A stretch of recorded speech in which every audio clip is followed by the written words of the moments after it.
আসসালামু আলাইকুম ভিউয়ার্স, আজকে চলে আসলাম আমার মোবাইলটা ঠিক করার জন্য। আমি আজকে আসছি হবিগঞ্জের বাণিজ্যিক এলাকা রৌশন রাজা এম্পায়ারের মধ্যে মোবাইল ঠিক করার জন্য। এই যে ভাইটা আমার মোবাইলটা ঠিক করতেছে। আমি এখন আমার সামনের ক্যামেরা দিয়ে আপনাদেরকে পুরো ঘটনাটা দেখানোর চেষ্টা করব এবং আমার মোবাইলের সাথে কি হয়েছে সেটা বলবো।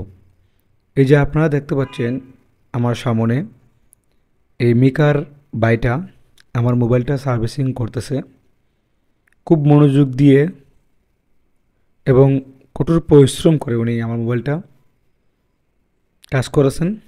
আসলে আমার মোবাইলের টাচ ডিসপ্লে এবং পিছনের যে কাভারটা, মোবাইলের ব্যাক পার্ট, সেটা ভেঙে চুরমার হয়ে গেছে এবং ক্যামেরার মধ্যে ময়লা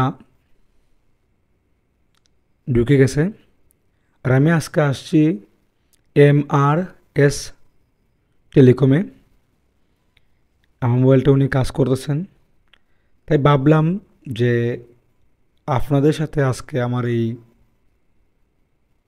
খারাপ সময়টা একটু শেয়ার করি। আসলে মোবাইল নষ্ট হওয়া মানেই তো খারাপ সময়।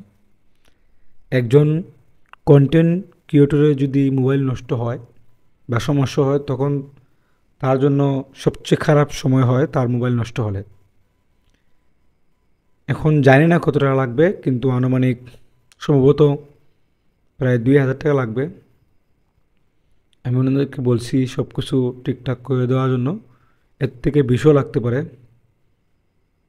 যাই হোক, ভাইটা মনোযোগ দিয়ে আমার মোবাইলটা কাজ করেছেন। আপনারা আমার জন্য দোয়া রাখবেন। আসলে ফেসবুক থেকে যে পরিমাণে ইনকাম হচ্ছে তার থেকে বেশি কিন্তু আমার এই মাসে খরচ হচ্ছে। আমার সাথে আজকে আসছে আমার ভাতিজা রিপন। রিপন কিন্তু বাম হাত দিয়ে টাটা দিচ্ছে, মানে হাই দিচ্ছে। পরে বললাম তুমি ডান হাত দিয়ে হাই দাও, আমার দর্শকদেরকে দিল।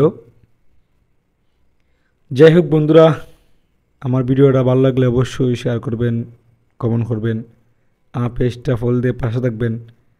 আসলে ভিডিওটা ভাইরাল না হলে আমার মোবাইলে যে টাকা খরচ হবে সেই খরচের টাকাটা আমার উঠে আসবে না।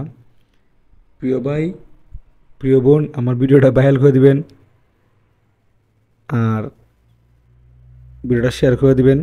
আমি আজকে হবিগঞ্জের রৌশন রাজা এম্পায়ার MRS টেলিকমে আসছি। আপনারাও আসতে পারেন, এখানে ভালো সার্ভিস পাওয়া যায়। যাই হোক, অনেকক্ষণ সময় আপনাদেরকে আমার দুঃখের গল্পগুলো শোনালাম। ইনশাল্লাহ একদিন সফলতার গল্পগুলো শোনাবো। সবাই আমার জন্য দোয়া আর ভালোবাসা রাখবেন। আমি আপনাদের জন্য সবসময় দোয়া আর ভালোবাসা রাখি। সবাই ভালো থাকবেন, সুস্থ থাকবেন। এই আশা ব্যক্ত করে আজকে আমাদেরকে রেখে দিচ্ছি। সবাই ভালো থাকবেন।